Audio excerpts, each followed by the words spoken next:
Hi boys and girls, welcome back. This week we were joined again by Rabbi Stuart Federow, and it's kind of a Christmas special today. As you might have known, we've been going through Stuart Federow's book, Judaism and Christianity: A Contrast. But today we're doing the Christmas special, and we're very lucky to be hearing this. This is something that normally only goes out within Rabbi Federow's synagogue for a certain group every few months. So welcome back, Rabbi Federow. Always great to be with you, Jason. And today we're exploring the Christmas stories, yeah? Yes, we're going to take a look at the Gospels and how they relate the birth of Jesus.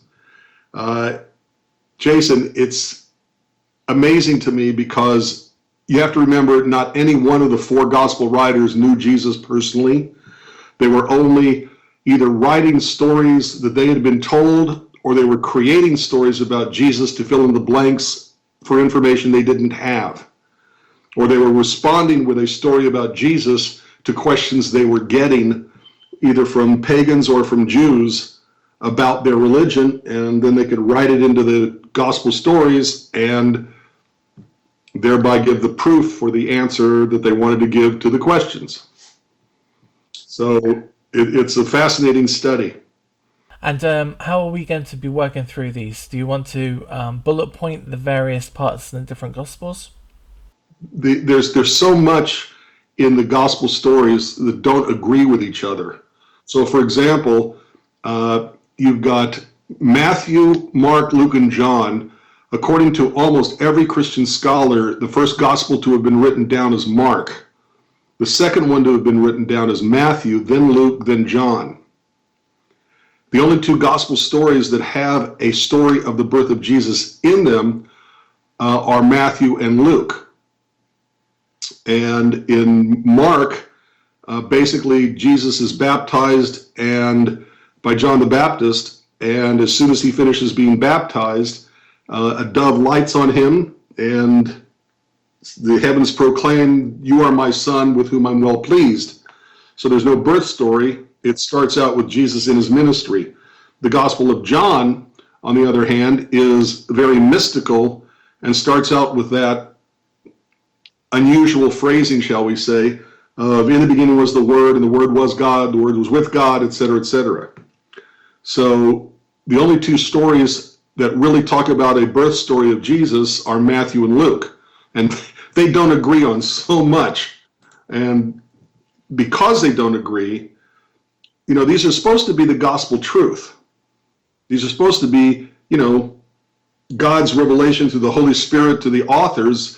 And unless there are numerous Holy Spirits, each one giving a different version to Matthew, Mark, Luke, and John, you know, it calls into question the validity of any of the stories of Jesus, especially when they disagree on so many different levels. We're often given the apologetics, I suppose, the excuse that the four Gospels are witnesses to something, and like in a car crash, each person may have witnessed a different part of that event, but in a car crash they would have witnessed the same cars crashing, so there'd be some concordance there. So what we should expect, if that's the truth, is that Matthew and Luke, although maybe witnessing different parts, we'll be talking about the same event wholeheartedly through it. We'll get the same themes. We'll get the same events. We'll get the same overriding themes.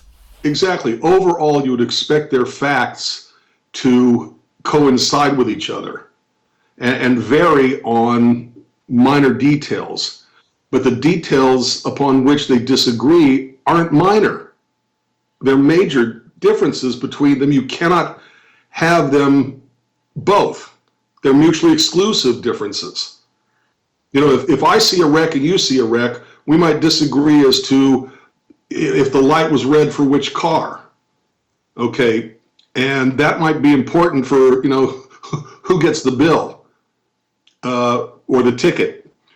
But we'll know where the wreck happened and what color the cars were. And we'll know who hit who. Right. We'll know who hit who on which side of which car. I mean, the details will be basically, we'll know what the weather was like. okay, will know there should be an awful lot more facts that are the same than a very few that are different. This is exactly the opposite. Now, Jason, before we go any further, I really, really would like to urge anybody listening to this to get a book. It's called Modern Jews Engage the New Testament, Enhancing Jewish Well-Being in a Christian Environment. It's written by Rabbi Michael J. Cook, who is a professor of mine, and he talks about gospel dynamics. Gospel dynamic is where the author of a gospel is creating a story not because he's giving his rendition of history, but rather because he's responding to something in history. So, for example, people in the day Mark might say, well, Mark, to the people who are Christians, but in your gospel, Mark, there's no proof that Jesus was a descendant of King David.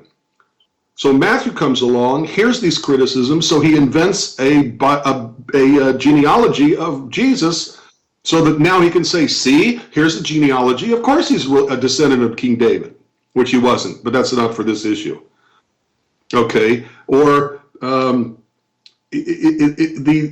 details of the stories change and are different because each one of the authors is responding to a different problem and so invents the story accordingly.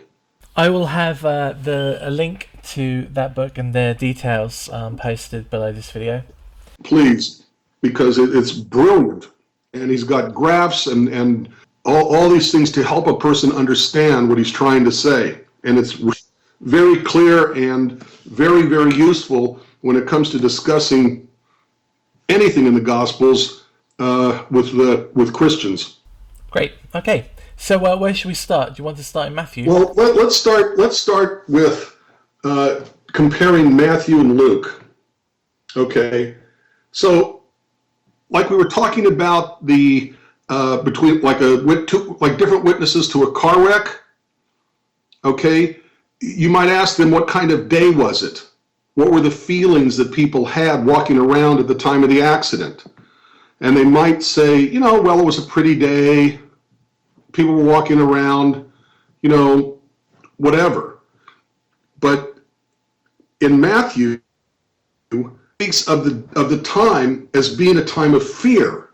So, for example, in Matthew chapter 2, verse 3, when Herod the king had heard these things, he was troubled, and all Jerusalem with him. Or Matthew chapter 2, verses 12 and 13,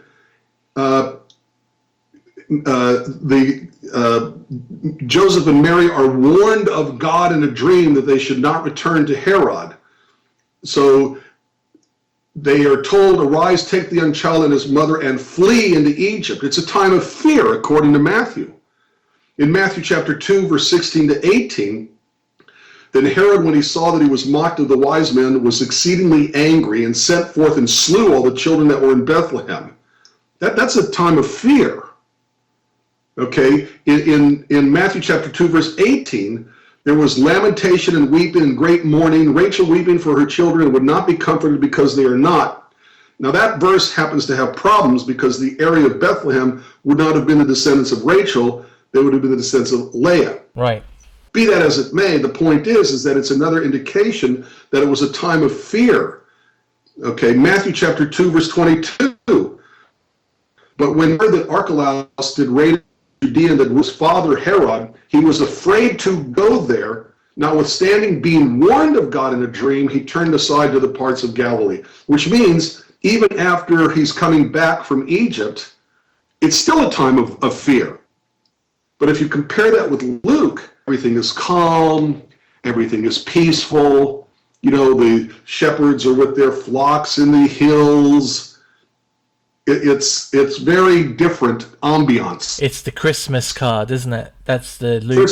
Exactly, it's the Christmas card. And by the way, Jason, every Christmas story you hear is an amalgamation of the version of Luke and the version of Matthew put together, and ignoring parts where they disagree. A person simply cannot put together the story of Matthew and the story according to Luke and have everything coincide as one singular narrative. Can't happen because they contradict each other too much. So in Luke chapter 2, verses 8 to 20, okay, shepherds were abiding in the field, keeping watch over the flock by night. Verse 10, the angel says, "Do not fear, because I bring you good tidings of great joy to all people." Okay, in verse 15, "And it came to pass, as the angels were gone away from them into heaven, the shepherds said to one another, Let's now go even into Bethlehem and see this thing which has come to pass. They came with haste, found Mary and Joseph and the baby lying in the manger." It's all peaceful. It's all gentle. Okay, verse 20, "And the shepherds returned, glorifying and praising God for all the things that they had heard and seen, and it was as it was told to them." In verse 40, Luke chapter 2, "And the child grew and waxed strong in spirit, filled with wisdom, and the grace of God was upon him." It's all calm and the exact opposite of Matthew's version, where it's fear and there's death all over the place. They have to flee to Egypt. When they come back, they can't go back to Bethlehem. They have to go back to Nazareth because there's still somebody to be afraid of. It's a totally different ambiance. It's always struck me as a little odd that in Joseph's hometown they couldn't find anywhere to sleep. You'd expect that if you went to your hometown full of your relatives. But Jason, we're going to get to this, but remember, that's another major difference between Luke and Matthew. In Luke, they're coming from Nazareth down to Bethlehem, and then they go back to Nazareth. But in Matthew, they start out in Bethlehem, which means they're in their home city. There's no reason to go to an inn. There's no reason for the baby to be born in a barn and be put into a manger, because they're in their home. Now, this has already come up, but and it will come up again. We'll talk about it again. But Christians will say, "Oh, well, Matthew took place 2 years later." And that's why there's so many differences, because 2 years later is when the events of Matthew took place. And the problem with that is that's not what the text says. Okay? The text says, "Now when Jesus was born in Bethlehem of Judea in the days of Herod the king, there came wise men from the east to Jerusalem." It's at his birth. And when the Magi, say, let's see, it's the verse where they said, we'll get to it, but they kill all the children, and it says who were 2 years or younger, and that's their proof that this occurred 2 years after the actual birth. First of all, Matthew says that it's at the birth. That's why they came. And 2 years or younger are killed probably because they were still trying to throw off Herod. They're saying to him 2 years and younger because it's another way to dodge the subject. Says supply Matthew 2:16 through 18, "And all the coasts thereof, from 2 years old and under, according to the time which he had diligently inquired of the wise men." And that's the slaying of the children. The wise men, being wise, would not have shown up 2 years late. Right. Okay? They, being wise, they'd have been there on time, which is what the whole narrative is about. Now, when Jesus was born in Bethlehem of Judea in the days of Herod the king, Matthew chapter 2, verse 1. That's how it begins. So this is clearly at the birth of Jesus, not 2 years later. And we'll have to come back to this, because that's another excuse Christians give for why there are distinctions between the two versions. Sure. Okay, the next question you have to ask is, who did the angel announce the coming pregnancy of Mary to? In Matthew, it's to Joseph. So take a look at Matthew chapter 1, verse 20. "But when he, Joseph, thought on these things, behold, the angel of the Lord appeared unto him in a dream, saying, Joseph, the son of David, fear not to take to yourself Mary your wife, for that which is conceived in her is of the Holy Spirit." But in Luke, the announcement is not given to Joseph, it's given to Mary. So take a look at Luke chapter 1, verse 26 to 33. "And in the 6th month, the angel Gabriel was sent from God to the city of Galilee named Nazareth, to a virgin espoused to a man whose name was Joseph." Okay, and then take a look at verse 30. "And the angel said unto her, Fear not, Mary, for thou hast favor with God, and behold, thou shalt conceive in thy womb and bring forth a son, and call his name Jesus." And it goes on from there. So who does the angel announce the coming of Mary too? Is it in Matthew it's Joseph, and Luke it's to Mary? You can't have it both ways. And then they act as if they're surprised when it occurs. Wouldn't they have known because they had the revelation? Yeah, you'd be like, I had this crazy dream last night. Yeah, exactly. You'd be talking about it. But remember the incident in the New Testament where Jesus supposedly at a young age is teaching the Jews about the Bible? What are you doing here? And Jesus says something to the effect, well, I'm in my Father's house. Right. Wouldn't she know that? I mean, there are just so many contradictions, but we're only covering the ones of the birth story. Sure. Okay, another example. Where did the announcement take place? Matthew, the announcement is given to Joseph in Bethlehem. Obviously, that's their home. Where else would it be? Matthew chapter 1, verse 20 to 21. But while he thought on these things, behold, the angel of the Lord appeared to him in a dream, saying, Joseph, and it goes on from there. Okay, but Luke, it's in Nazareth because, again, that's where they're from. So Luke 1, and in the 6th month the angel Gabriel was sent from God to the city of Galilee named Nazareth, because that's where they're living. All right. Another question. Why did Mary give birth to Jesus in Bethlehem? Okay, the real answer is because they interpreted the scripture to say that the Messiah has to be born in Bethlehem. Jason, of all the people in Jewish history who were thought to have been the Jewish Messiah, who was going to do the Jewish definition of what a Messiah is, not one of them ever claimed to have been born in Bethlehem, because it's never been a part of Jewish belief that the Messiah himself has to be born in Bethlehem. It is that he's a descendant of King David who was born in Bethlehem. Okay, but at any rate, why did Mary give birth to Jesus in Bethlehem? According to Matthew, it's because she lived there. They were in her house. Matthew chapter 2, verse 1, now when Jesus was born in Bethlehem of Judea in the days of Herod the king, it goes on from there. Okay, but look at Matthew chapter 2, verse 11. And when they, Magi, had come into the house, they saw the young child with Mary his mother and fell down and worshipped him.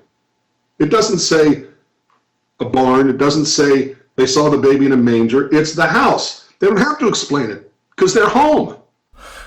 Where are the donkeys and the sheep and the shepherds? Exactly. Not here. Here it's the Magi. So, for example, Matthew 2:11 talks about they being the Magi were in the house. Okay.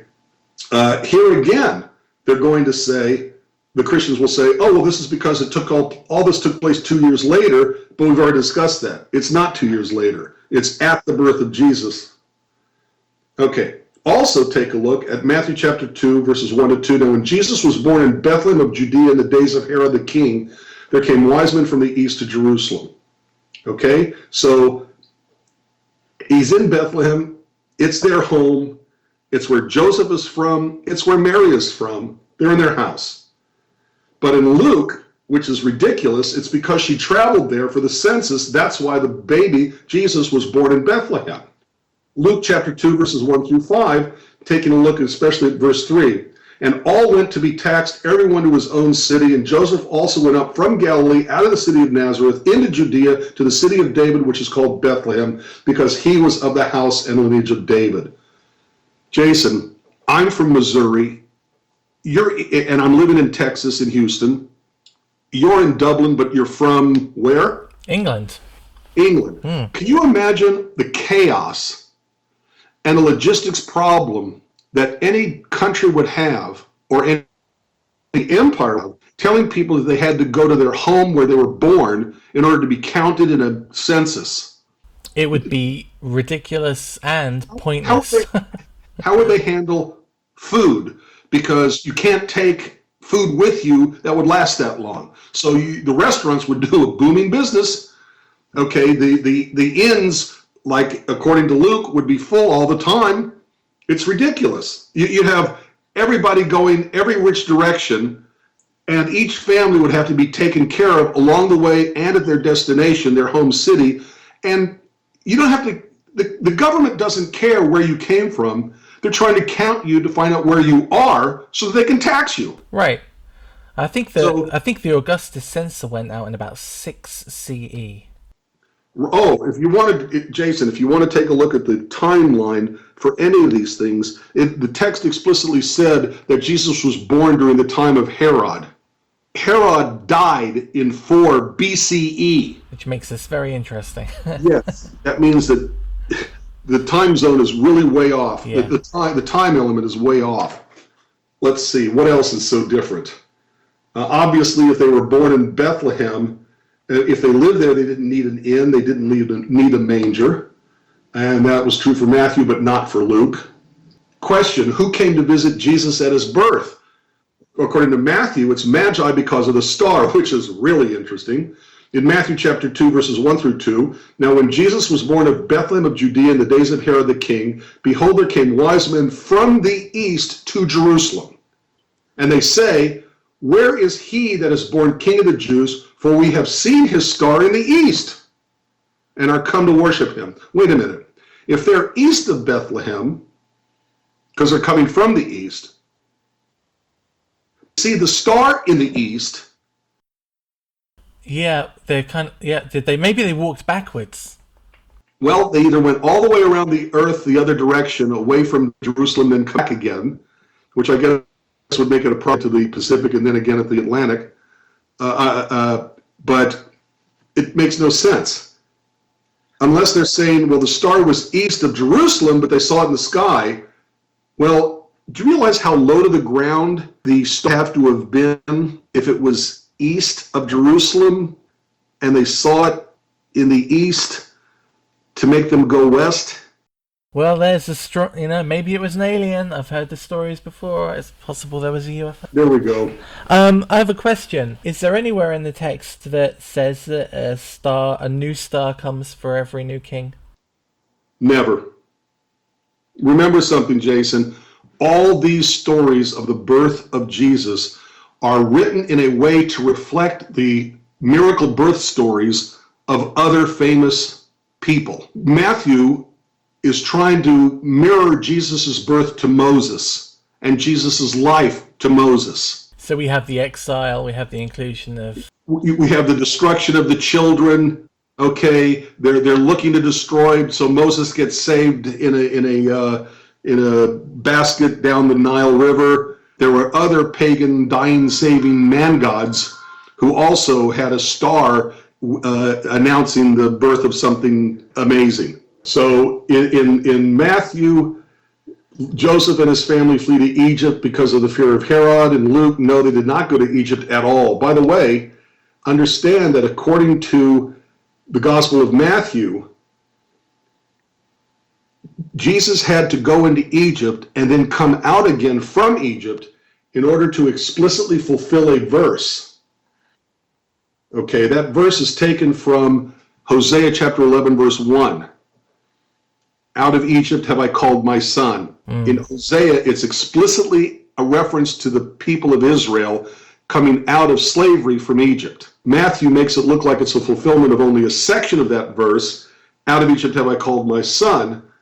Another invention of a story to make it look like Jesus fulfilled a prophecy. Even though that's not a prophecy, it's just a statement of fact. Yeah, they chopped that verse right in half. Exactly. But the point is that if Matthew writes the story about Jesus going into Egypt so he can come out of Egypt, but according to Luke, he never went into Egypt. That means if Matthew is correct and it's a prophecy, then according to Luke, Jesus never fulfilled that prophecy because according to Luke, he never went into Egypt and never came out of Egypt.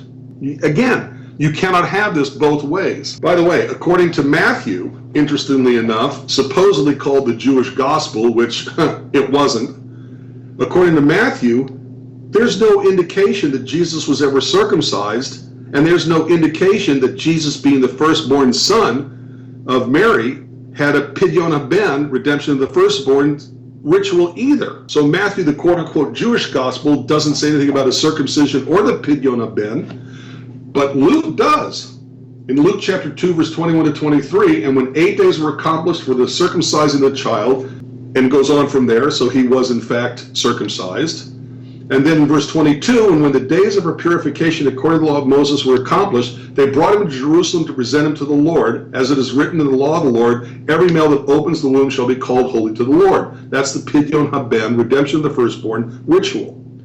Luke, the non-Jewish gospel writer, has the Jewish stuff, but Matthew, who was erroneously called the Jewish gospel, doesn't. This is all very strange. Again, they're not reporting history.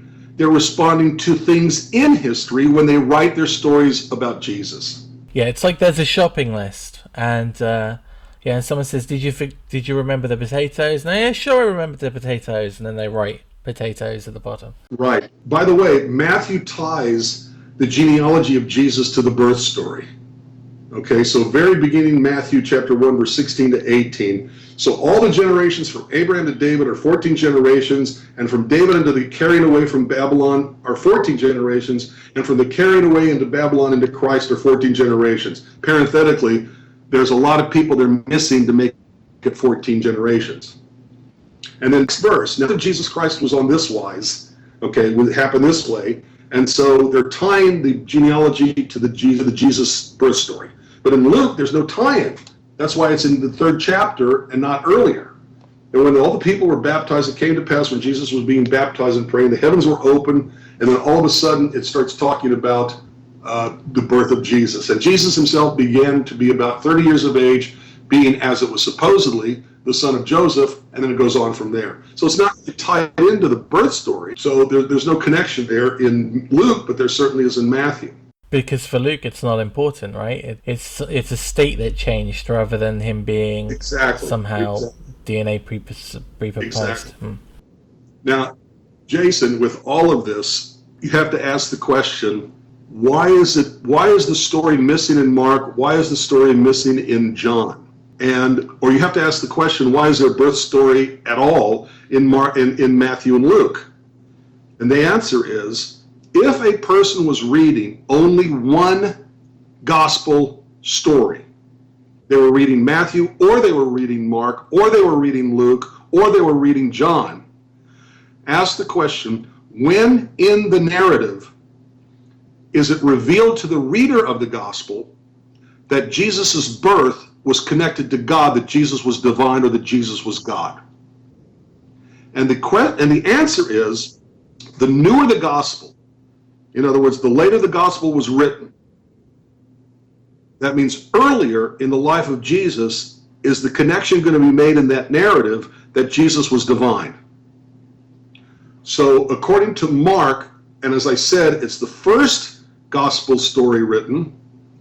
You Mark chapter 1, verse 7, Jesus is already 30 years old plus. He comes down from Nazareth of Galilee and was baptized by John in the Jordan. And then Mark chapter 1, verse 10, and straightway coming up out of the water, he saw the heavens open, and the Spirit like a dove descended upon him, and there came a voice from heaven saying, "Thou art my beloved Son, in whom I am well pleased." Only at that point in the life of Jesus do you find out from Mark that Jesus is the Son of God, or is divine.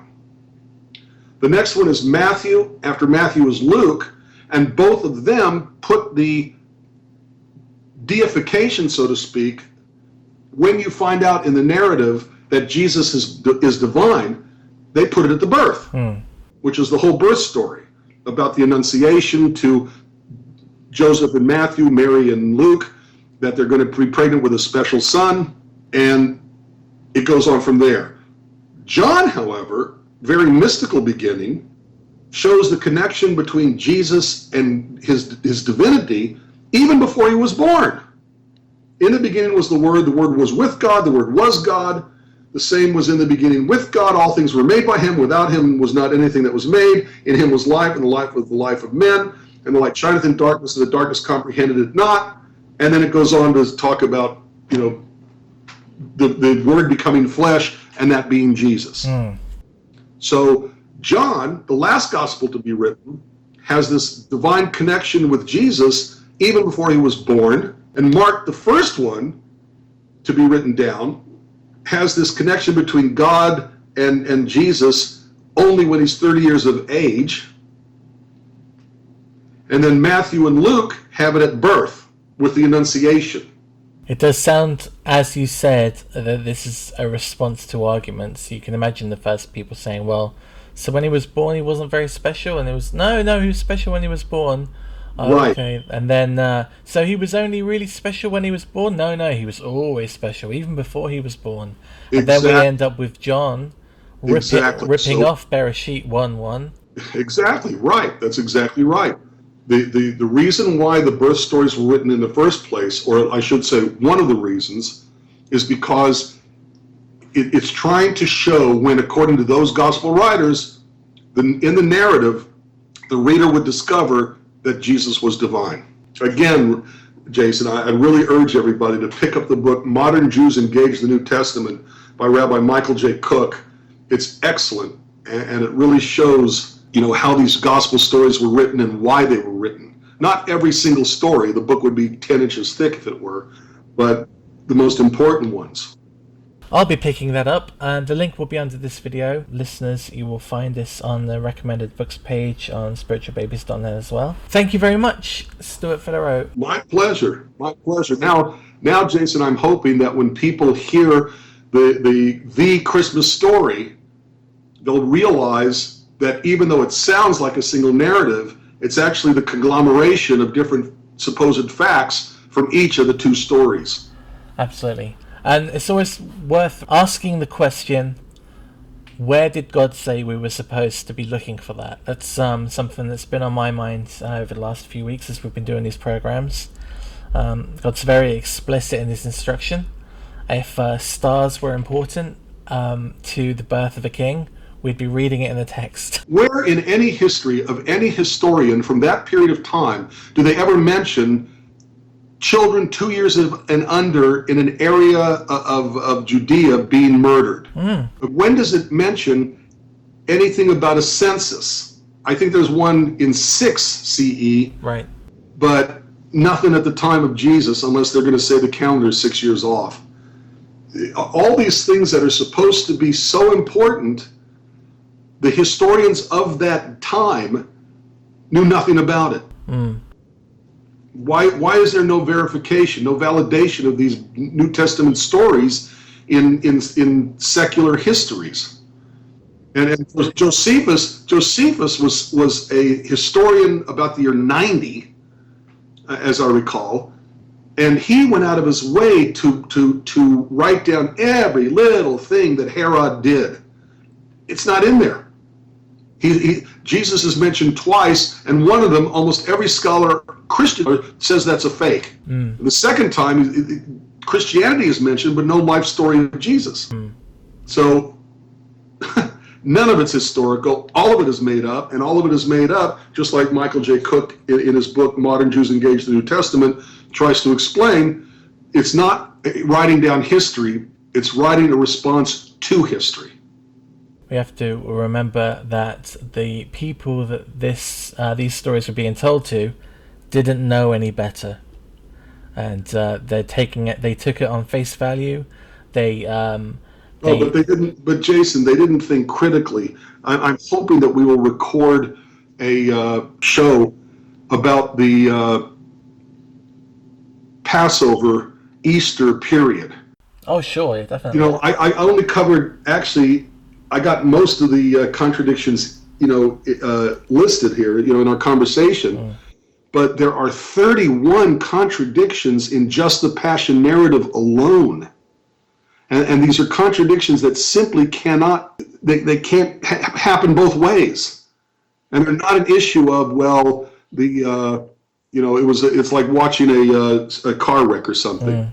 They can't be rationalized. They can't be, what's the word, put together. Sure. Well, we'll have to make that the next one we do. Yeah, so thanks very much. I really appreciate your time, Rabbi, today. Oh, always a pleasure, Jason.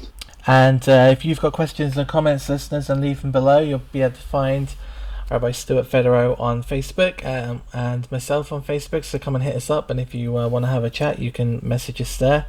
And you can find a link to Rabbi Federow's book on my recommended reading page. I'd like to, if you don't mind, besides my website, whatjewsbelieve.org, but also the book, Judaism and Christianity, A Contrast, I would like everybody to know that I also have an Android app.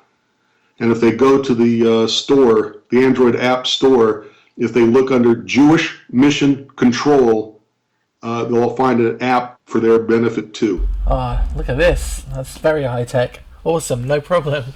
That's done. Oh, brilliant. Well, thanks very much, and thank you for joining us, listeners, and we will see you again very soon. Bye-bye.